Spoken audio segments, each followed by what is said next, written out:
Elena had always believed in the idea of fairness. Growing up, her parents had made it clear that they valued hard work and responsibility, and she had done everything she could to embody those values. She studied diligently, participated in extracurricular activities, and even worked part-time jobs during high school to save up for small expenses. But no matter how hard she worked, one thing gave her a sense of security. Her parents had promised her a college fund. For as long as she could remember, her mother had reassured her, saying, "We started saving for you early. You won't have to worry about tuition." Her father, a man of few words but strong principles, had echoed the sentiment, telling her, "Your education comes first. That's how you build a future." These promises had been a constant in her life, a silent reassurance that all her hard work would pay off, and that she wouldn't have to struggle the way so many of her peers did. That was why, when she received her acceptance letter to her dream university, she had been ecstatic. She had done it. The long nights of studying, the hours spent volunteering, and the stress of maintaining top grades had all been worth it. She proudly showed the letter to her parents, expecting excitement, maybe even a celebratory dinner. Instead, they exchanged a look, one she couldn't quite decipher at first. Her mother was the first to break the silence. "Honey, we need to talk." Elena's stomach twisted. Something about her mother's tone set off alarms in her head. Her father sighed, rubbing his temples.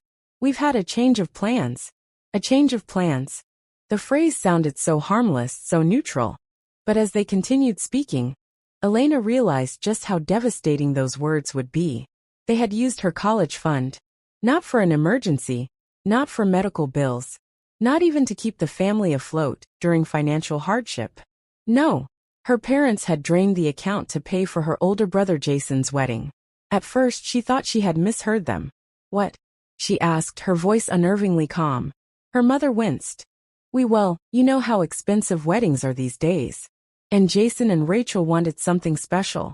We didn't want them to start their marriage with debt, so we helped them out." Elena could barely process what she was hearing. "You helped them? With my college fund?" Her father shifted uncomfortably in his seat.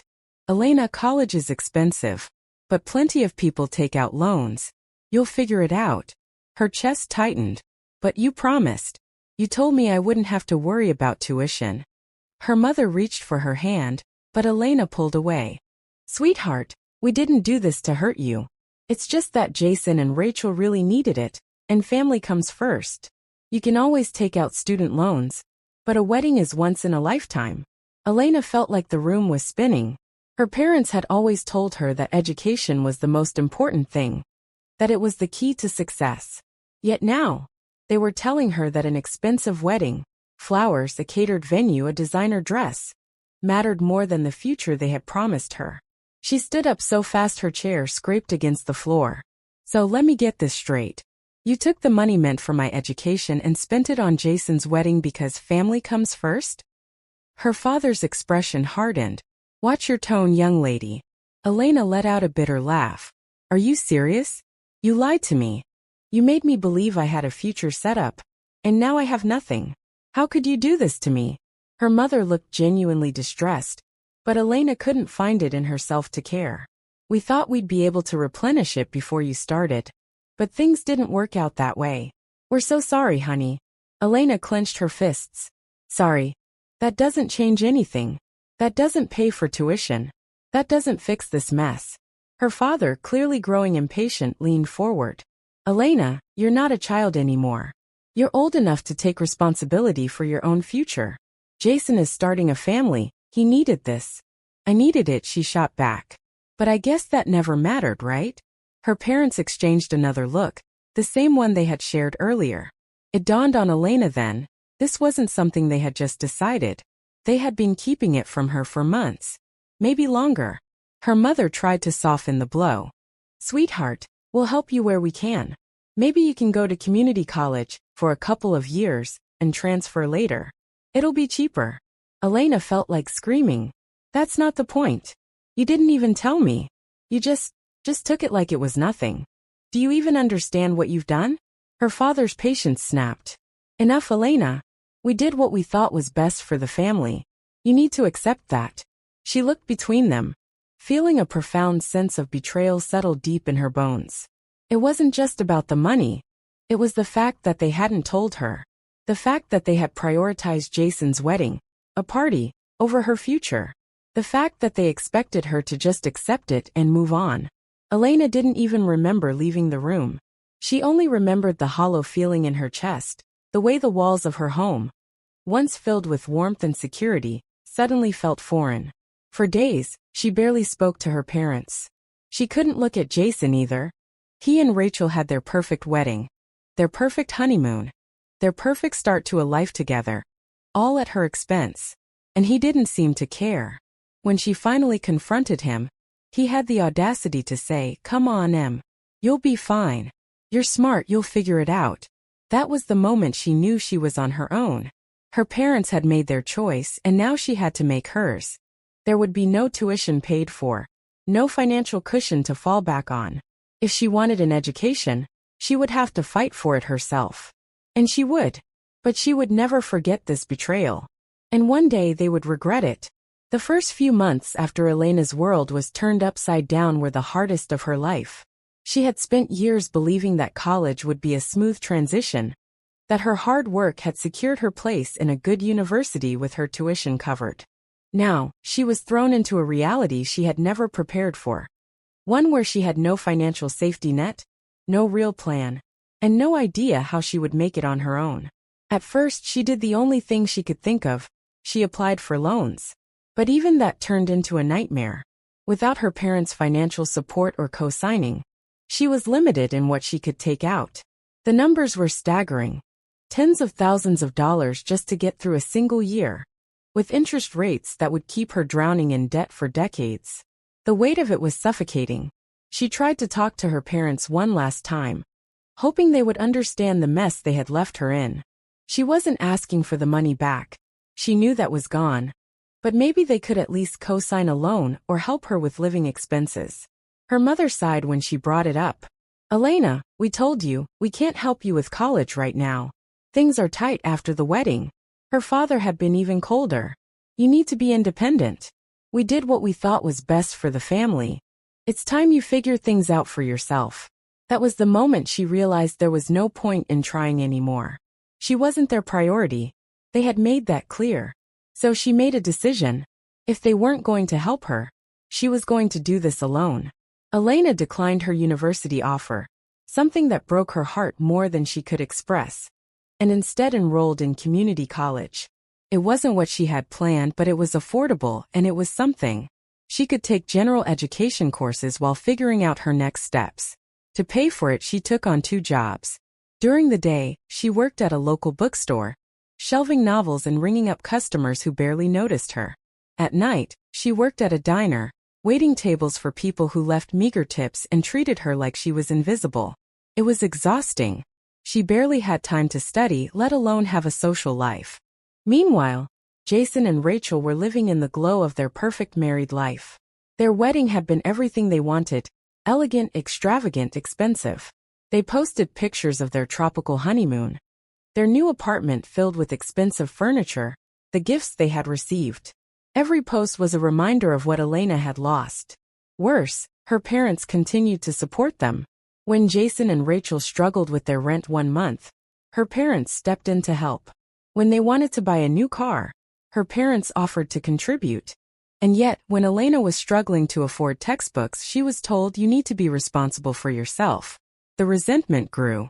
She tried to push it down, to focus on what she could control, but it burned inside her every time she saw Jason getting another handout while she scraped by.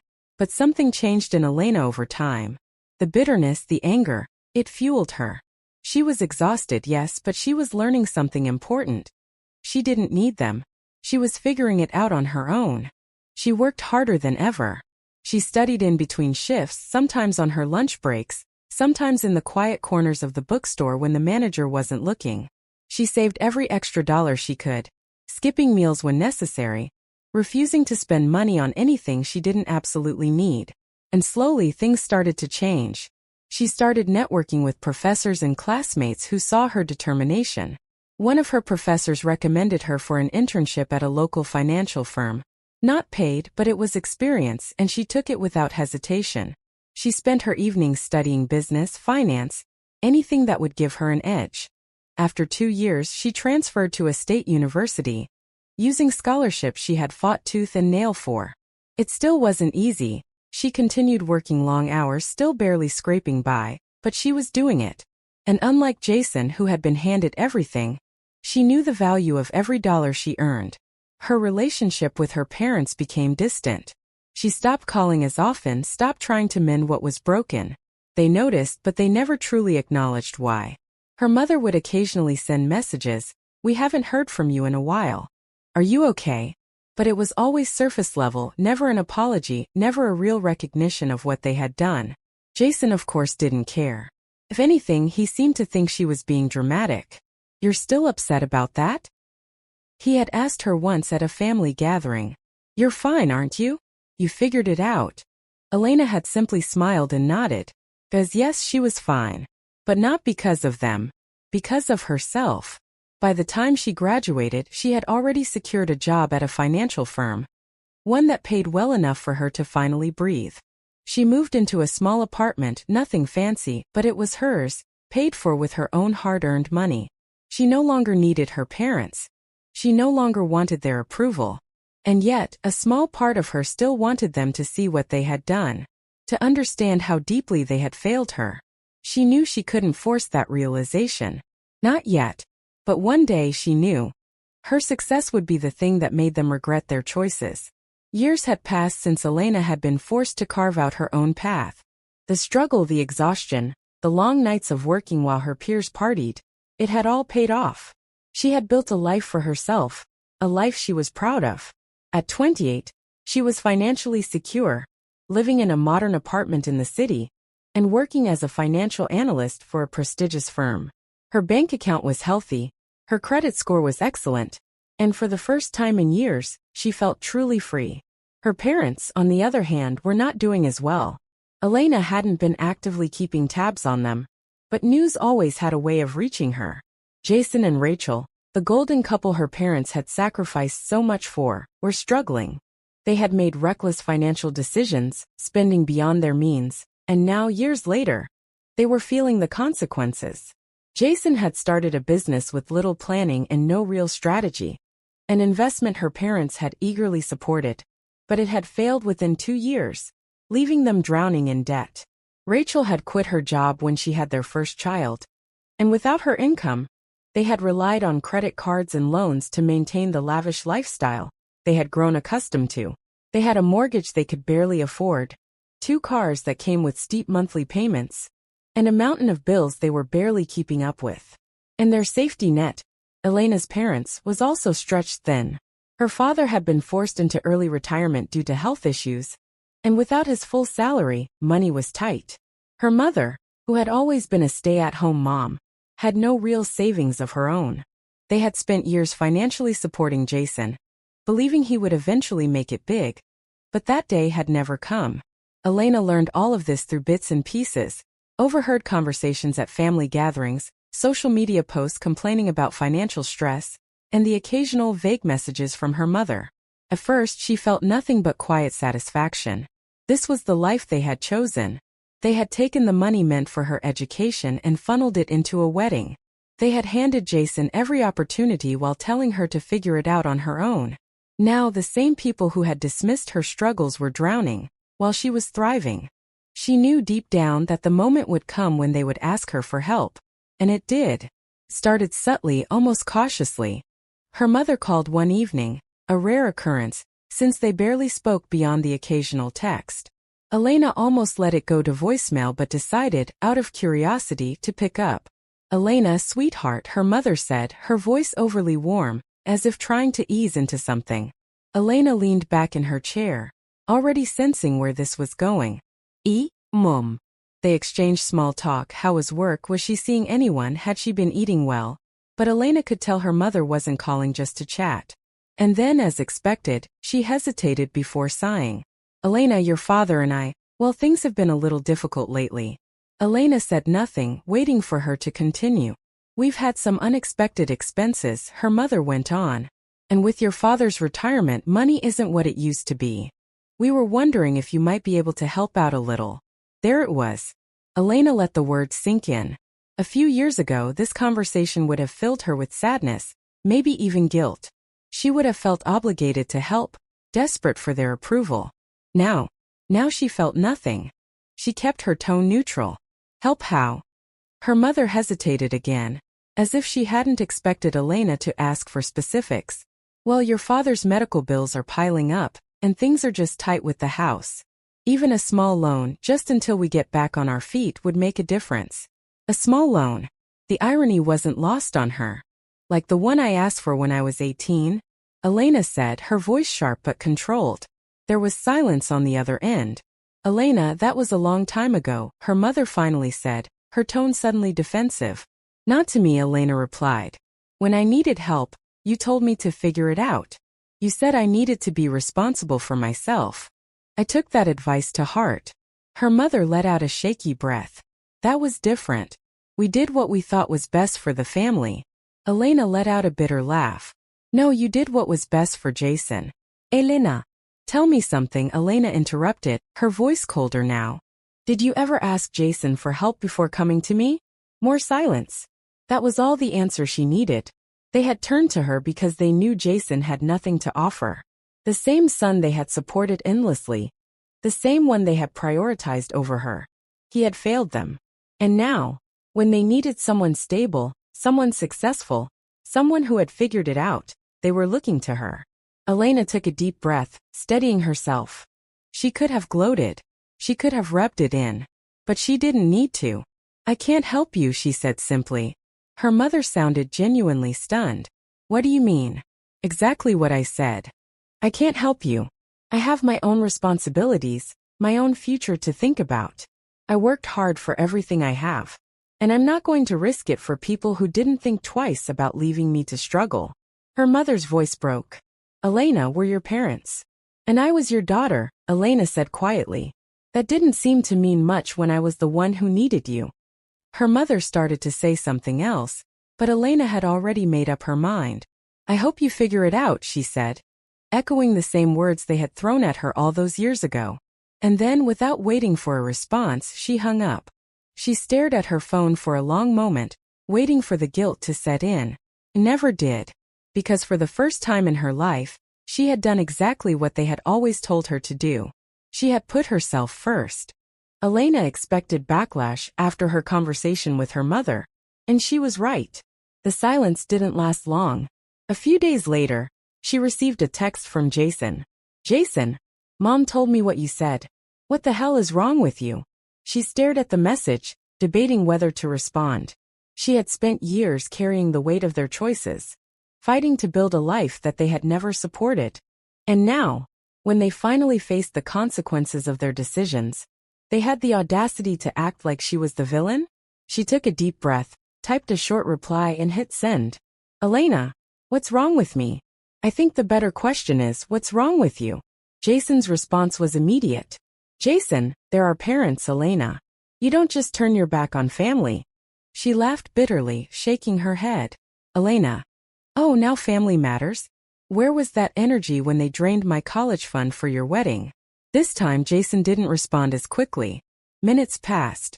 Then finally, Jason, that was years ago. You need to let it go. Elena felt a flash of anger, but it was different from the rage she had once carried. This wasn't raw, unprocessed pain anymore. This was clarity. Elena, I did let it go. That's why I don't owe them anything. She put her phone down and didn't respond when he kept texting. She had wasted enough energy on this family. For a while things were quiet. Her mother stopped calling, though she occasionally sent guilt-tripping messages like I never thought you would be the kind of person to abandon us, and we're still your family, no matter what. Jason, meanwhile, continued living in his bubble of entitlement, pretending that none of this was his fault. And then one evening Elena got an unexpected visitor. She had just come home from work, exhausted from a long day, when she heard a knock at her door. She wasn't expecting anyone, and when she checked the peephole she almost didn't open it. It was her father. He looked older than she remembered, though it had only been a few months since she had last seen him. His face was lined with stress, his posture less rigid than usual. For a moment, she considered ignoring him. But something in her, maybe curiosity, maybe closure, made her open the door. They stood there in silence for a few seconds before he cleared his throat. "Can I come in?" Elena studied him. This wasn't a man who came to lecture her or guilt-trip her like her mother had. He looked tired, defeated. She stepped aside. "Sure." He walked in, looking around her apartment as if seeing her life for the first time. It wasn't extravagant, but it was nice, minimalistic, clean, and most importantly hers. She gestured to the couch, and he sat down hesitantly. For a while he said nothing. Then finally he let out a sigh. "Your mother's upset." Elena folded her arms. She usually is when she doesn't get what she wants. He exhaled sharply through his nose, not quite a laugh, but close. "You're not wrong." She waited, giving him space to say what he had clearly come here to say. After a long pause he finally spoke. "I know we let you down." Elena's breath caught in her throat. She hadn't expected that. Not from him. "I won't make excuses," he continued. "We made choices that we thought were right at the time. But looking back, I see now that they weren't. Not for you." Elena sat down across from him, staring. She had spent years resenting her father, hating the way he had dismissed her struggles, the way he had refused to see how deeply they had hurt her. And now here he was admitting it. It didn't erase the past, but it meant something. "I don't expect you to forgive us," he said quietly. "And I'm not here to ask for money." That surprised her even more. "Then why are you here?" He sighed again, rubbing his hands together. "I wanted you to know that I regret it. All of it." He looked up at her, his eyes heavy with something she had never seen in him before. "Shame. I see you now, Elena. I see what you've built, and I know you did it without us. And I hate that. I hate that we weren't the ones to help you get there. That we made it harder for you instead." Elena swallowed the lump in her throat. She wasn't sure how to respond. "I don't deserve to ask you for anything," he admitted. "But I do want you to know. I'm proud of you, even if I don't deserve to be." Elena had spent years dreaming of a moment like this, where her parents would finally understand what they had done, where they would finally acknowledge her pain. And yet, now that it was happening, she didn't feel the satisfaction she had once imagined. She just felt tired. She stood up, walking to the window, looking out at the city. "I didn't need you to be proud of me," she said softly. "I just needed you to believe in me when it mattered." Her father nodded, as if he had already known that was the answer he would get. "I know." Another silence. Elena turned back to him. "So what happens now?" He exhaled slowly. "I don't know." He stood up, glancing around once more. "But I won't bother you again." He started walking to the door, but before he reached it, Elena spoke. "I don't hate you." He stopped. She took a deep breath. "I used to. For a long time. But I don't anymore." Her father turned to face her, something unreadable in his expression. "I don't think we'll ever be what we were before," she continued. "Too much has happened for that. But I don't want to hold on to this anger forever." He nodded slowly, understanding what she wasn't quite saying, that she wasn't ready to forgive completely, but she was willing to let go. "I'm glad to hear that," he said quietly. Then after a pause, "Take care of yourself, Elena." And with that, he walked out the door. Elena stood there for a long time after he left, staring at the empty space where he had just been. Her mother would never apologize. Jason would never take responsibility. But her father had come here on his own, to say what she had needed to hear for years. And even though it didn't fix everything, it was something. She exhaled, feeling lighter than she had in a long time. They had made their choices, and now finally she was free to make hers.